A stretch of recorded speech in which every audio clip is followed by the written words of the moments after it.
आज भारतरत्न डॉक्टर बाबासाहेब आंबेडकरांच्या जयंतीनिमित्त ठाणे महानगरपालिकेच्या वतीने कोर्ट नाका परिसरामध्ये कार्यक्रमाचं आयोजन करण्यात आलं होतं. त्या कार्यक्रमाला विद्रोही कवी शाहीर संभाजी भगत यांच्या कार्यक्रमाचा जलसा या ठिकाणी आयोजित करण्यात आला होता आणि त्याच निमित्ताने आपल्यासोबत जोडले गेलेले आहेत संभाजी भगत सर. सर, स्वागत करतो लोकशाही मराठीमध्ये आपलं.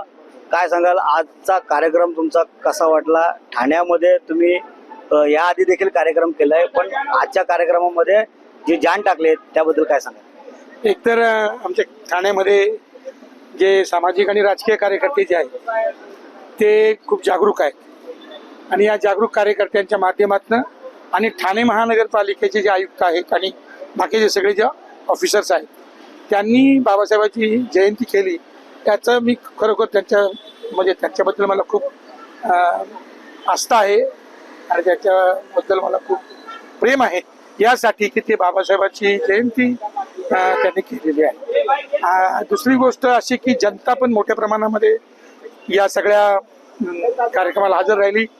आत्ता थोड्या वेळाने बुद्ध जयंती सुरू होते आहे आणि त्या निमित्ताने सगळे कार्यकर्ते या ठिकाणी जमलेत.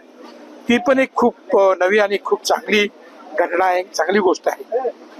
बाबासाहेबांची जयंती म्हणजे वैचारिक देवाणघेवाण असते. या वर्षी तुम्ही अमेरिकेमध्ये व्याख्यानाला गेला होता, त्या संदर्भात तुम्ही फेसबुक पोस्ट पण टाकली होती. कसं होतं तिकडचं वातावरण? काय तुमचा अनुभव आहे त्यासाठी?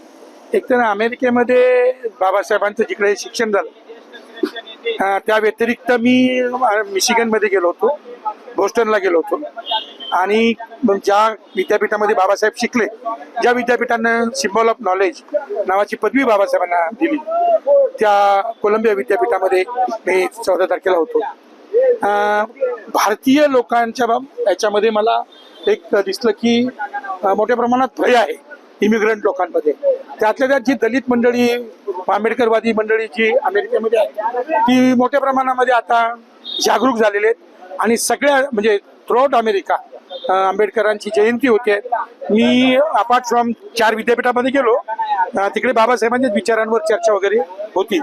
पण अपार्ट फ्रॉम दॅट मी काही आंबेडकरी सर्कल्समध्ये गेलो. ती सगळी मंडळी क्रीम ऑफ सोसायटी आहे.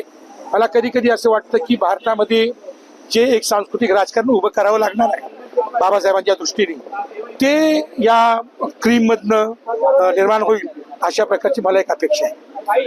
विद्रोह गीतांमधून समाजाचं प्रबोधन करायची तुमची जी धारणा आहे, पण विद्रोह गीत सादर करताना काही अडचणी निर्माण होतात का? आता काय तुम्ही एवढे कार्यक्रम केलेत, कशा पद्धतीने तुम्ही याला सामोरे गेला? खरं बोललं ना तर सख्याला राग येतो. आता खरं बोललं तर सख्याला राग येतो, तर मग बाकी तर हे दुश्मन लोक आहेत त्यांच्यावर जर आसोडोडाई झाले तर ते डायरेक्ट इनडायरेक्ट तर अशा गोष्टी येतात. पण मी बाबासाहेबांची लेकरं आहे.